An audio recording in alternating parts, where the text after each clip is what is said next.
Welcome back. This is Christopher Neufeld of Neufeld Legal, and this is our continuing YouTube video series on incorporation and business.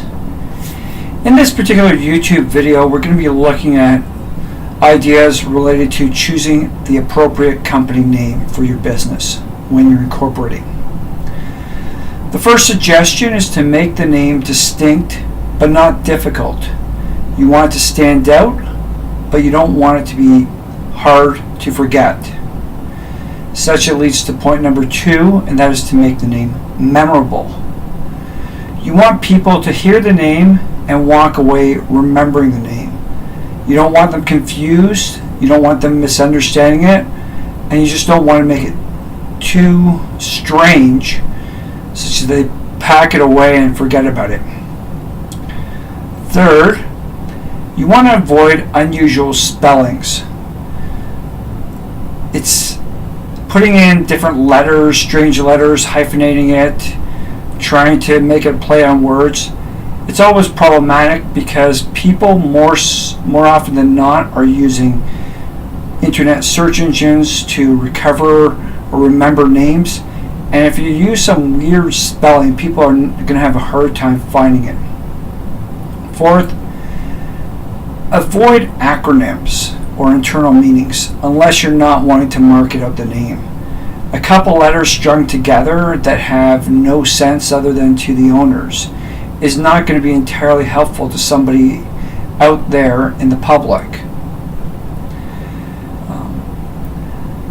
Fifth, make sure the name you're looking at is consistent with your business. You don't want to create a name that's inconsistent with your business or suggest some other type of business enterprise.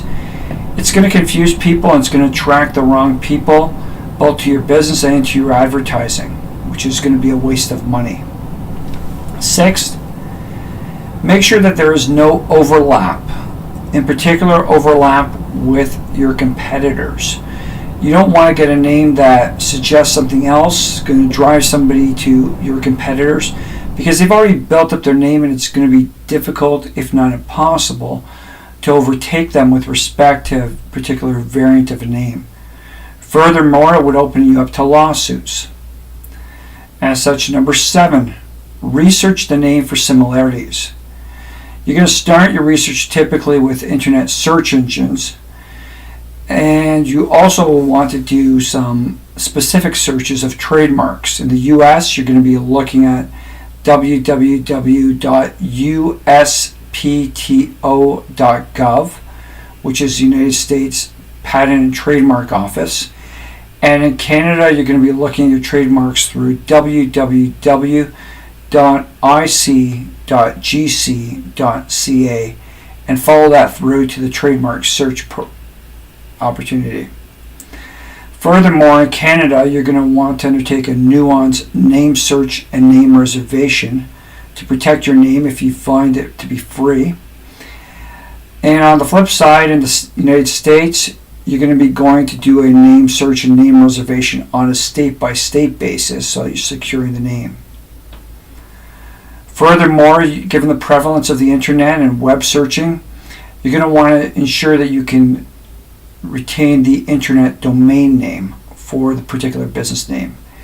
The problem, if you don't retain the internet domain name and using either a .com in the US or a .ca in Canada, is that when people come across your name or remember it, they'll be driven to other businesses that are not your own, and you'll be losing all that work potentially that you built up in your marketing efforts.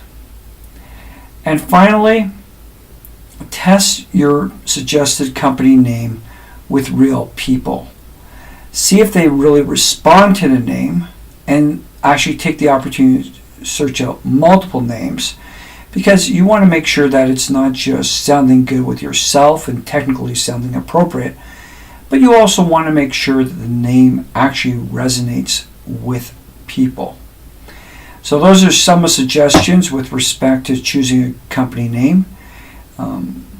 Naturally, you want to get into more specifics, but these are some very helpful tips, in our opinion, based on my years of experience as to what people do correctly and incorrectly when seeking out a new company name. Hopefully it's provided you with some helpful information.